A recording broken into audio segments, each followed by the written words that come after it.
Hello everyone. In today's video, we will be diving into the top 3 most scariest true stories. A man, living alone in his quiet suburban home, begins to notice something strange. Every night, around the same time, 8:15 p.m., he sees a figure standing in his neighbor's window. It's not someone he knows, not someone familiar, but the figure seems oddly still. He's always staring in his direction. No movement, just staring. First, he brushes it off. Maybe it's a neighbor, maybe someone else in the house. But after a few weeks, he starts to feel uneasy. The man in the window is always there, never leaves. He notices that the window is never fully closed, a sliver of light always escaping, and the feeling of being watched grows stronger. One night, he decides to take action. He watches from the couch, just like every other night. The figure appears, standing still as always. But then something happens. He moves, slowly. His face, now visible through the window, is not human. The skin stretched too tight, the eyes wide and unblinking. It's not a person at all. It's a grotesque mask of something else. Terrified, he gets up and runs outside, thinking he can catch him. But when he reaches the house next door, the lights are out. No one's home. The windows are all shut, locked tight, and the house is empty, just like it's always been. Except, there was never anyone in that house. No one had lived there for years. Story number 2. The No-Caller. This story involves a man, a late shift, and an unexpected phone call. He works as an office manager in a small, nondescript building on the outskirts of town. One evening, as he's preparing to leave, the phone rings. It's an unusual hour for anyone to be calling. A little annoyed but curious, he picks it up. "Hello," he says. There's silence at first, just the faint sound of breathing on the other end. He hesitates, unsure whether it's a prank. But then he hears a voice, a deep, rasping whisper.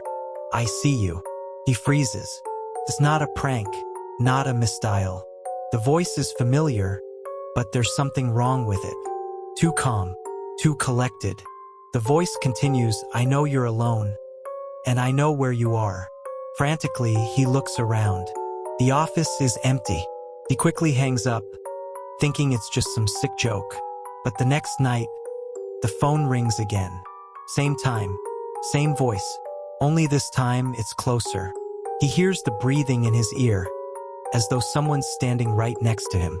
"I'm behind you," the voice whispers, just before the call abruptly cuts off. He spends the next week changing his phone number, moving his office, even staying with friends. But it never stops. The calls never stop. And every time it's the same voice, always knowing where he is, always watching. Even when he changes his routine, no matter where he goes, he knows he's still there. Story number 3. The Hidden Room. This is the story of a young man who bought an old house in a quiet neighborhood. It was cheap, but that didn't concern him. It needed some work, but nothing too major. The first few weeks were uneventful. He unpacked his things, painted the walls, and started to feel comfortable. But then he found something odd. One evening, while rearranging some furniture, he discovered a door behind an old, heavy rug. At first, it seemed like just a closet, but when he opened it, it wasn't a closet at all. It was a room, a small, hidden room, completely empty except for a thick layer of dust. The strangest part? The walls were covered in scratches, deep, violent gouges, as though someone had been desperately trying to escape. But there was no escape, there was only silence. He went inside, running his fingers over the marks, convinced it was just an old storage space. But when he turned to leave, the door slammed shut behind him. He pushes against the door, trying to open it, but it won't budge. His heart begins to race as he screams for help, but there's no response.